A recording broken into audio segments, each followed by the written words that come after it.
সন্তান কথা শুনছে না, রাগ করছে, দূরে সরে যাচ্ছে, দোষ কিন্তু তার নয়।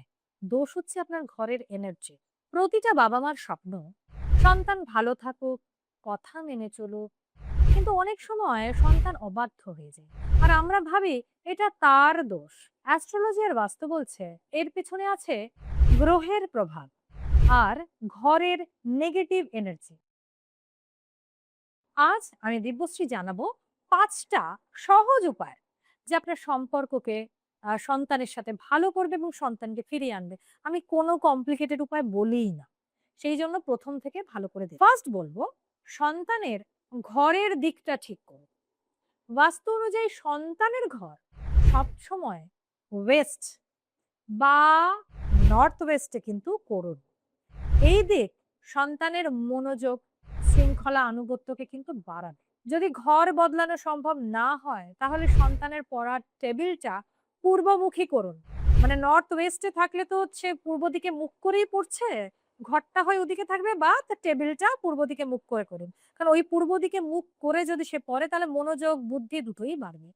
গুরু গ্রহকে শক্তিশালী করতে হবে অ্যাস্ট্রোলজিতে।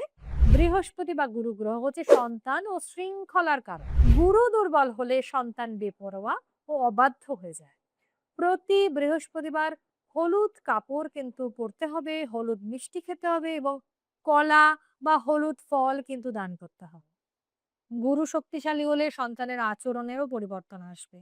আর ঘরের উত্তর পূর্ব কোণ কিন্তু পরিষ্কার রাখতে হবে। ঘরের বা ফ্ল্যাটের উত্তর পূর্ব কোণ হচ্ছে জ্ঞান ও শিক্ষার কোণ। এখানে জঞ্জাল, জুতো বা ভারী আসবাব রাখলে সন্তানের মাথায়ও কিন্তু নেগেটিভ চিন্তা আসবে। পড়াশোনায় কিন্তু এক্ষেত্রে মন বসবে না। এই কোণকে পরিষ্কার রাখুন এবং একটা সরস্বতী ছবি বা বই রেখে দিন। নেক্সট বলবো, রাহুর প্রভাবকে কাটাতে হবে। অনেক সময় সন্তানের জন্মকুণ্ডলিতে রাহু শক্তিশালী থাকলেও সে হঠাৎ করে বদলে যায়, জেদি, রাগী, অবাধ্য এরকম হয়ে যায়।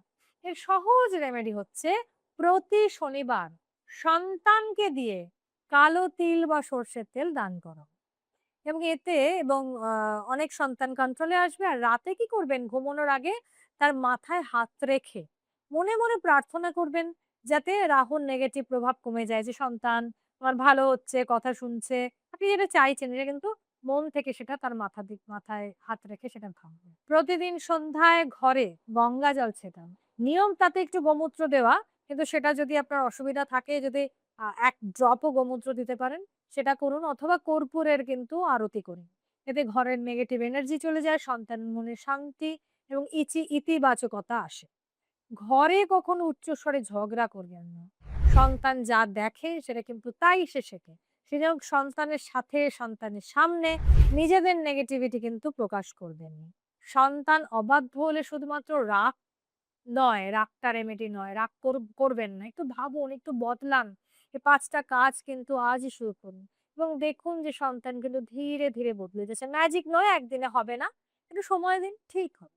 আপনার সন্তানও কি এরকম? তাহলে কিন্তু প্রতিটা বাবা-মার সাথে এই টিপসটা কিন্তু শেয়ার করুন। আপনার সন্তানও ঠিক হয়ে যাবে। বাকিদের সাথেও শেয়ার করে নিন। ভালো লাগলে লাইক, কমেন্ট, শেয়ার এবং সাবস্ক্রাইব করুন চ্যানেলটাকে। পাশে থাকা বেল আইকনটা ক্লিক করুন যাতে এমন রেমেডিয়াল টিপস আপনার কাছে সবার আগে পৌঁছে যায়। নমস্কার।